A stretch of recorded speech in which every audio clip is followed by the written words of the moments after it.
का घर ठीक से ही चल रहा था। मतलब अब सास और बहू दोनों कमा रही थी, खुद की जिंदगी जी रही थी, मिलजुल कर रह रही थी।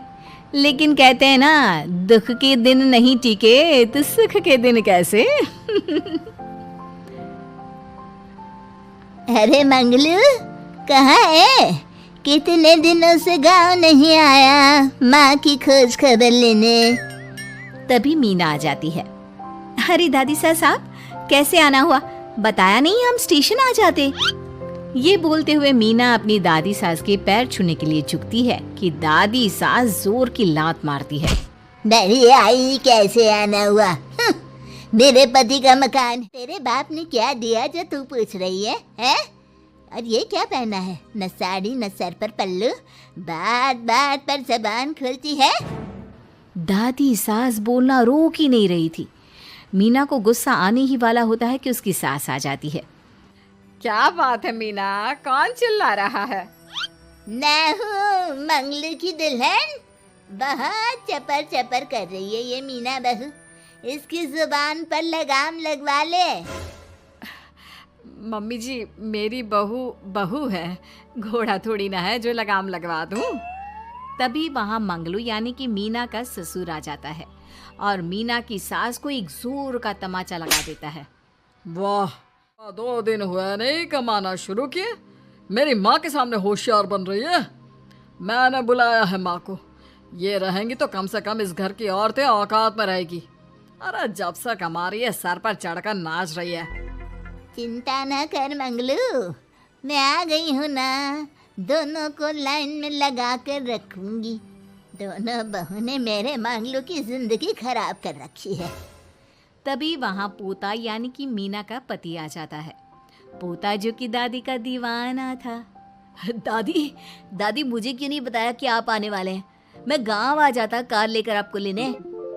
अरे तू तो जानता ही है, कार में बैठ नहीं पाती। पता नहीं बहुत दिनों से लग रहा था कि तू और मंगलू परेशान है। आज मन नहीं माना तो आ ही गई मैं। देख यहाँ आकर पता लग रहा है। क्या? यहाँ तो सब ठीक है, किसी को कोई परेशानी नहीं है। क्यों माँ, क्यों मीना, क्या हो गया? इन दोनों को क्यों परेशानी होगी? इन लोगों ने तो परेशान करके रखा है। माँ और मीना के बारे में कैसे बात कर रहे हैं पापा? क्या हो जाता है आपको रह रहकर? तू तो खाना बना बना कर बेशर्म हो गया है, लेकिन मैं नहीं।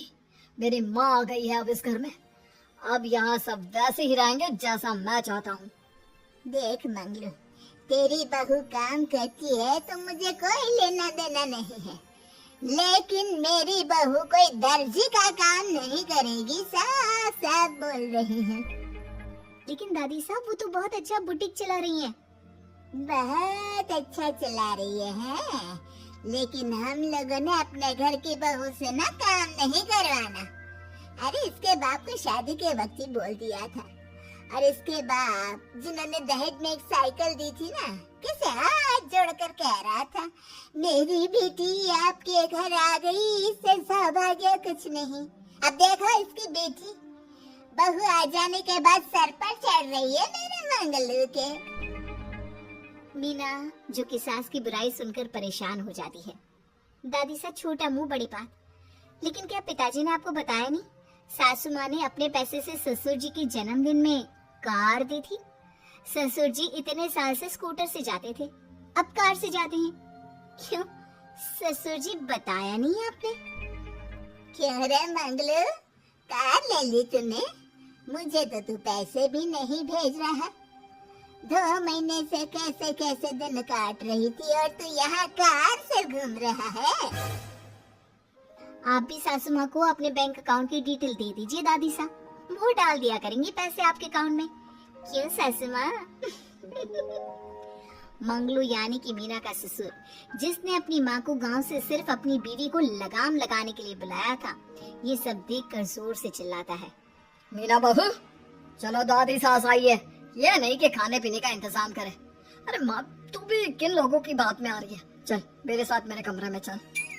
ससुर अपनी माँ को लेकर कमरे में चला जाता है और दोनों बैठकर वैसे ही पंचायत शुरू कर देते हैं, जैसे कोई बहू अपनी माँ से सास की बुराई कर रही हो।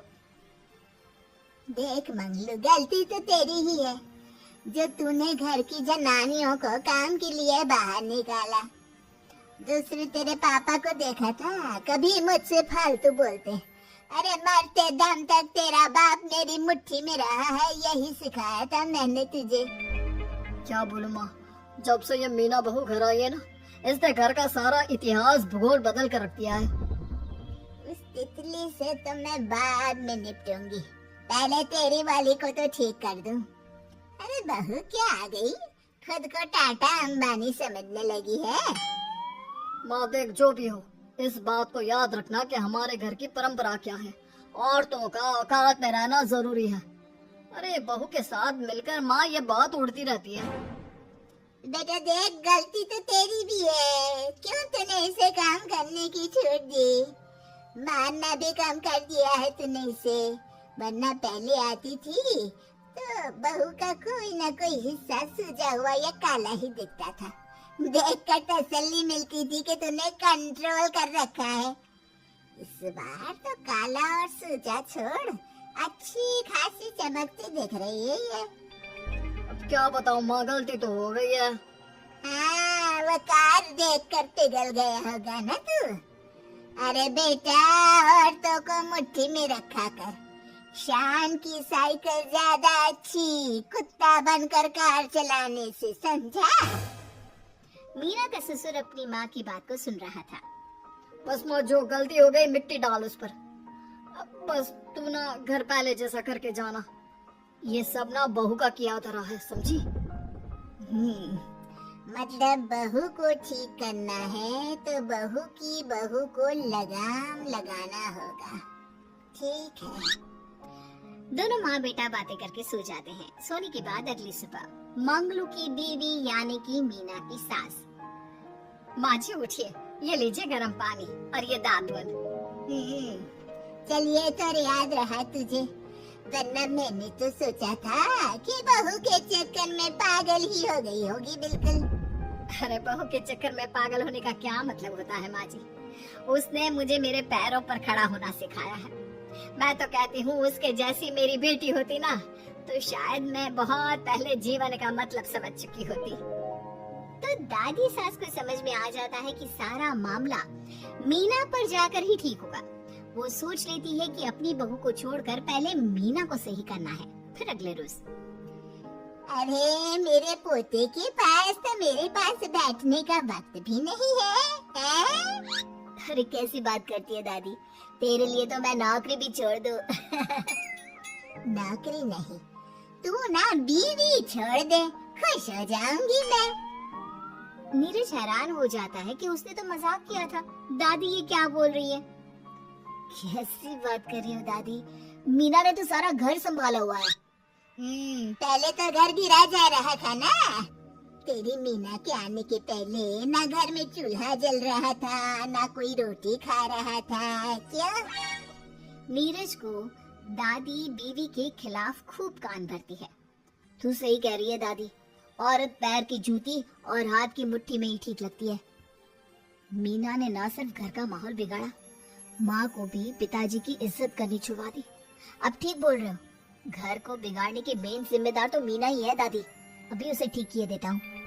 तभी वहाँ पिता भी आ जाता है। देख बेटा, तो रोटी कम खाना मंजूर, लेकिन इन औरतों के आगे झुकना मंजूर नहीं। तेरी दादी ने घर की परंपरा बना कर रखी, मजाल कि मेरा बाप मेरी माँ के सामने कुछ कह लेता। पर पापा एक बात पूछनी थी। रहने बेटा, तू ना कंफ्यूज है जीवन में, तू ना कंट्रोल कर पाएगा अपनी जनाने को। मंगलू, मेरी तो टिकट ही करा दे गाँव की। तुम लोगों के घर तो मर्दों की कोई इज्जत ही ना है, और ये मेरे घर की परंपरा ना है। मैं चली। अरे ना दादी, मैं तो बस देख अब मैं कैसे कंट्रोल करता हूँ इसे कल। फिर अगले रोज मीना ऑफिस के लिए तैयार हो रही थी कि देख मीना, आज मेरे दफ्तर से कुछ लोग खाने के लिए आ रहे हैं, तो शाम के खाने में, लेकिन आज तो मेरी मीटिंग है, देर हो जाएगी। तो मैं क्या करूं? बोला ना शाम को खाना बनाना है तो बनाना है, समझी। मीना को पति की बात अजीब लगती है, पर वो दादी सास के सामने कोई भी ड्रामा क्रिएट करना नहीं चाहती थी। ठीक है, मैं शाम को जल्दी आ जाऊंगी, अच्छा क्या खाना है प्लीज जल्दी से बता दीजिए। पर बेटा तू तो। बहू सास को चुप रहने का इशारा करती है, लेकिन पोते को तो लड़ना था। वो मीना पर जोर से चिल्लाता है। मीना देख, ज्यादा हीरोइन मत बन। आज ऑफिस जा रही है तो जा, लेकिन सुन, तुरंत रिजाइन देकर घर आ जाना। ना मुझे तेरी कमाई चाहिए, ना ही तेरी नसीहत। आज से घर में वही होगा जो मैं चाहूंगा, समझी? अरे कैसे लैंग्वेज बोल रहे हो, ये तुम्हारी बोली नहीं है, कौन सिखा रहा है तुम्हें? तभी दादी सास आ जाती है। क्या बोलना चाह रही है बहू? मैं मुन्ने के कान भर रही हूँ, हैं? हाँ मुझे तो यही लग रहा है, वरना हम लोगों का घर अच्छे से चल रहा था, सभी मिलजुल कर एक दूसरे को इज्जत देकर रह रहे थे। लेकिन अब तभी मीना को उसका पति जोर से डांटता है। सास बेटी बहू की लड़ाई को बर्दाश्त नहीं कर पाती। देख नीरज, बहू को डांटना या फिर बहू के साथ गलत व्यवहार, ये सब मुझसे बर्दाश्त नहीं होगा। वाह रे वाह, सारी जिंदगी जो पति की डांट और मार खाती रही, अब बहू को थोड़ी सी डांट क्या पड़ी, गुस्सा आ गया। हाँ माँ, क्या हो गया? मैंने तो मीना को कहा कि देख नीरज, मेरी बहू को कुछ नहीं कहेगा तू। ये माँ ही होती है जो अपने बेटे को औरतों की इज्जत करना सिखाती है, लेकिन कोई औरत अपने बेटे से बहू को मारना या डांटना सिखाए तो ये शर्म की बात है। मैं नहीं चाहती कि तू औरतों की इज्जत ना करे, जबकि मैं खुद एक औरत हूँ। दादी सास बहू की बात सुनकर शर्म से सर नीचे कर लेती है। सच कहा सासू माँ, एक रानी ही अपने बेटे को राजकुमार की तरह पालती है जो दूसरी औरतों का सम्मान करे। काश दादी सास भी पिताजी को अच्छे संस्कार दे पाती। मीना की बात सुनकर दादी सास उन लोगों से माफी मांगती है। मैं समझ गई बहू, औरतों की बेइज्जती करने को घर की परंपरा समझती थी, झूठी शान समझती थी। वो सब गलत है। औरतों की इज्जत से घर में माँ लक्ष्मी और सरस्वती का वास होता है। मुझे माफ कर दो।